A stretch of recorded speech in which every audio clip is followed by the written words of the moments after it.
Hello, আমি লাইভে সেভাবে আসি না। আজকে আমি একটা জিনিস দেখাতে, আমি যে কালপ্রিট তাকেও দেখাবো। I was driving and see কলকাতার সাদার্ন এভিনিউতে 27A এটার সামনে আমি রয়েছে এই মুহূর্তে। পুলিশও এসেছে, ছেলেটিকে ধরা হয়েছে। ওখানে তার বাইকটা রয়েছে, প্রচুর লোকজন এখানে রয়েছে।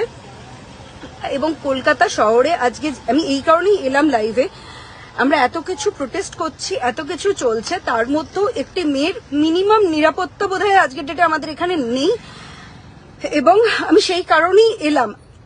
বাইকটা আমার গাড়িতে রাদার ওর টাচ হয়েছে হওয়াতে ও এসে আমাকে, আই ওয়াজ ড্রাইভিং, আমাকে এসে নক করে।